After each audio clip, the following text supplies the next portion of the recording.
Você, Marco, como estudioso, pesquisador, poderia citar se existem estudos relevantes sendo conduzidos atualmente que poderiam fornecer novos elementos à doutrina espírita? Quais seriam? Então vamos lá.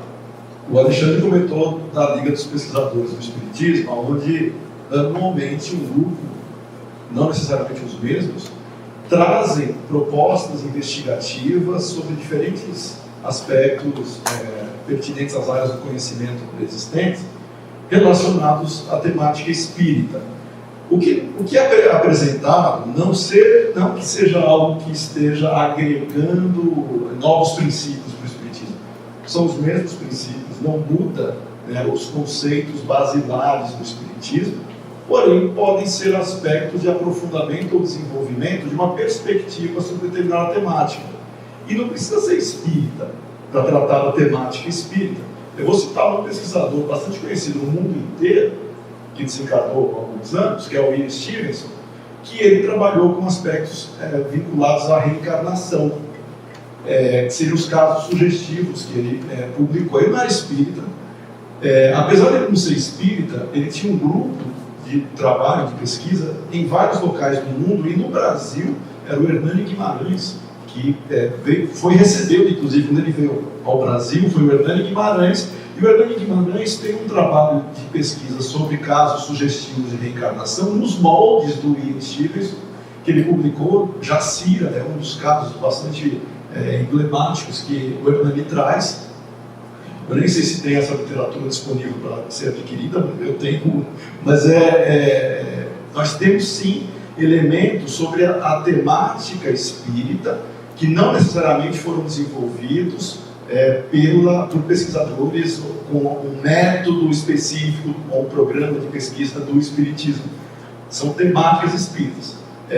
Então nós temos avanços em evidências sobre, por exemplo, no caso da regressão de memória, vários pesquisadores identificaram elementos que procuram legitimar as lembranças de um ser, caracterizando que ele não poderia ter acesso a essas informações de alguma maneira, para identificar a possibilidade de validar que de fato eram lembranças de encarnações passadas, para confirmar a continuidade da alma.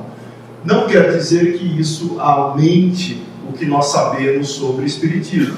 Não, mas isso é uma aplicação dos princípios espíritas.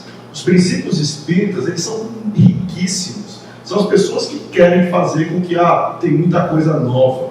Não é que tem muita coisa nova. A aplicação pode ser nova, mas os princípios são os mesmos. Se alguém trouxer algum princípio novo, ele tem que ser legitimado com um conjunto de novas evidências aí para fazer isso.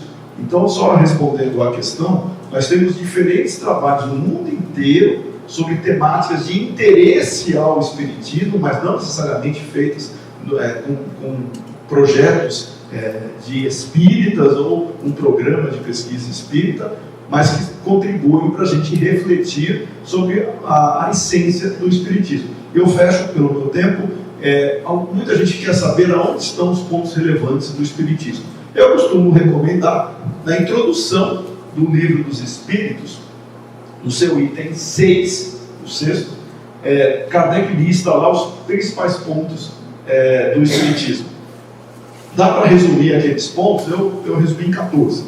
Tá? Aqueles pontos que são considerados pontos para serem considerados no seu conjunto para entender o espiritismo, não um ponto separado.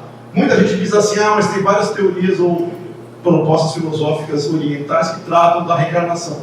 Tem, como outros aspectos que o espiritismo também trata, só que cada um sob uma perspectiva. Não é por isso que a gente vai ignorar ou abandonar outras perspectivas.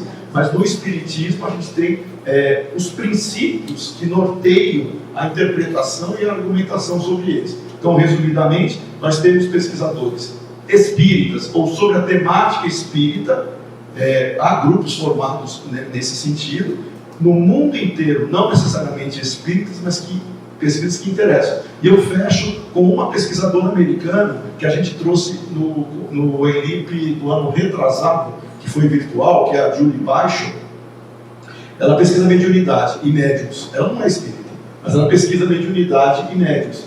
E nós trouxemos, no caso, quem se apresentou foi o marido dela, o Mark, porque ela estava impossibilitada nesse dia, e eles têm um trabalho muito sério para legitimar a comunicação mediúnica, que eles validam sob uma ótica científica. Eles são espíritas? Não. Eles contribuem para se aprofundar o conhecimento do fenômeno mediúnico? Sim. Então não é só essa ideia de que é o espiritismo na sua caixa fechada.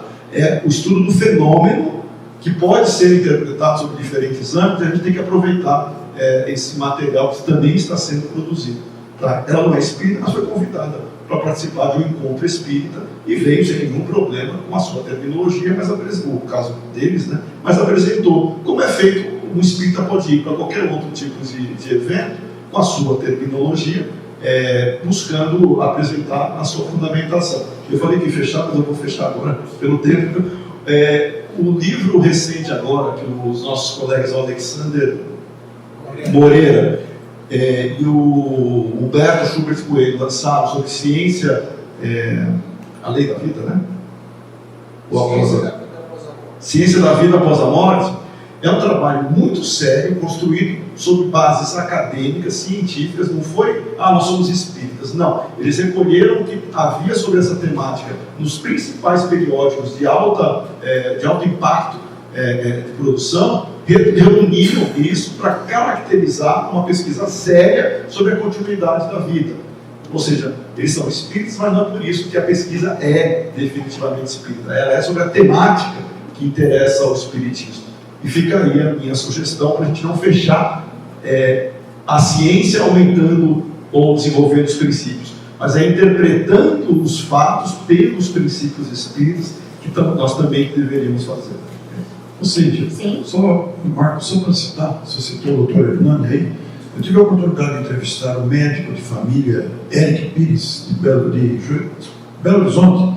Ele está dando continuidade à pesquisa do Dr. Hernani. Ele foi buscar os mesmos personagens da pesquisa do Dr. Hernani, uma tese de doutorado financiada pela Universidade de Londres, com o título Alegadas Memórias de Vidas Passadas. Ele foi pesquisar novamente. A pesquisa já foi concluída, a pesquisa está na fase agora de análise para depois ser publicada.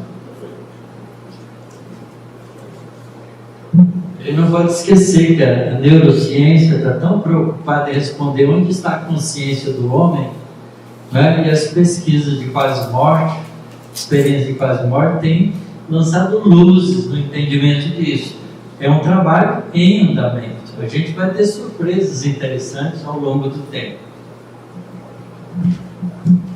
Comentário breve: existe uma concepção assim espontânea e equivocada em quem não trabalha com ciência, de que o fazer ciência, o produto da ciência tem que ser trazer algo inovador, diferente para a área, ou mostrar erros dos fundamentos da área. E não é bem assim, não. É o que o Marco falou. O trabalho grosso da ciência, né, o emprego de quem é cientista, né, paga o nosso salário, a gente está desenvolvendo projetos onde a gente aplica esse conhecimento bem estabelecido em áreas e descobre e explora caminhos e áreas e materiais e sistemas diferentes do que tinha sido feito antes. Não necessariamente descobrir uma física nova, uma biologia nova, ou mostrar erro na física. Não necessariamente isso. Então, tem que tomar cuidado, porque no espiritismo há um discurso de atualizar o espiritismo, porque estaria os seus termos e conceitos e a sua coerência teórica desatualizada. Isso não é pensamento científico. Obrigada.